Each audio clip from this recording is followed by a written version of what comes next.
Hi, this is Preeti from the Kriya team. In today's video, we're going to be discussing a fantastic Ayurvedic nighttime routine that you can adopt to help your body transition to a state of sleep, reduce fatigue, relieve eye strain, and promote better quality sleep. Over the last 10 days, the Kriya team has been doing a series on stress and anxiety, which all of us are currently experiencing due to the pandemic that all of us are facing. Our routines have been disrupted. We no longer have unrestricted access to the outside world, and whole life has been shrunk to the inside of our home, with all of us conducting our activities using a couple of small screens. Following Ayurvedic Dinacharya is a great way to help pull us back into a state of balance during this time. The Ayurvedic Dinacharya are a set of wellness routines that we're supposed to do every day to help bring our bodies back into a state of balance all three doshas, and help provide strength and immunity to us. Pada Abhyanga is an Ayurvedic Abhyanga technique which is actually mentioned in the most ancient Ayurvedic texts like the Charaka Samhita and the Sushruta Samhita. The Pada Abhyanga is actually one part of the entire Abhyanga process, which is a dinacharya which we are supposed to do every day before a snana. A general Abhyanga is excellent for strength, wellness, building health and building immunity. And a Pada Abhyanga forms a part of this full Abhyanga, and it gives you excellent benefits for the eyes, for the feet and for fatigue. But the good thing about a Pada Abhyanga is that it can also be done separately at night to get in the benefits that we talked about, which is promoting better sleep, reducing fatigue that we've accumulated through the day, and relieving tiredness and anxiety and stress.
Apart from this, also the act of Pada Abhyanga has very direct and immediate benefits to your feet and to your lower limbs themselves.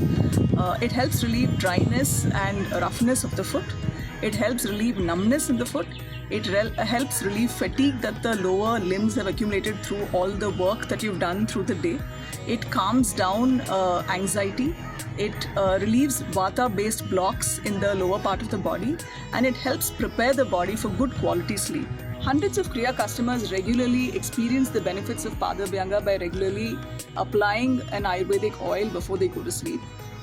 Almost every member of the Kriya team have also been practicing the Pada Abhyanga, especially during this time, and we've all experienced the benefits like deeper sleep, better sleep, release in fatigue and release in eye strain that a good Pada Abhyanga could give you. The feet are also connected to the lower abdomen, which is the seat of Apana Vayu. So doing a regular Pada Abhyanga subtly helps relieve Vata blocks which occur in this area. So it also builds benefits like relieving constipation slowly over time, helping in issues like menstrual cramps, and all of these are related to blocks in Apana Vayu. Traditional Chinese medicine and Ayurveda both agree that the feet contain nerve endings or nadis which connect the feet to major organ systems throughout the body. So every time we do a Pada Abhyanga, we are not just working on the local area of the foot, we are also affecting different organ systems in a very subtle way. The Acharyas tell us that there is a direct connection between the eye and the foot because two major nadis travel from the eye and end in the foot. So every time we do a Pada Abhyanga, we are able to work on the eye, nourish it and relieve strain that it has accumulated through the day by the act of massaging your feet with a good quality Ayurvedic oil. I hope this video inspired you to adopt the Pada Abhyanga, which is an excellent Ayurvedic dinacharya to give you better health, better sleep and better relief from stress and anxiety. For more information on the products that we mentioned in this video, do click on the links given in the description box. We're also going to be adding links to some of the blog posts that you could further read on this subject. If you like this video, please do consider subscribing to our channel and please do share this video for to some of your sleep deprived friends who might find this information useful. Thank you for watching.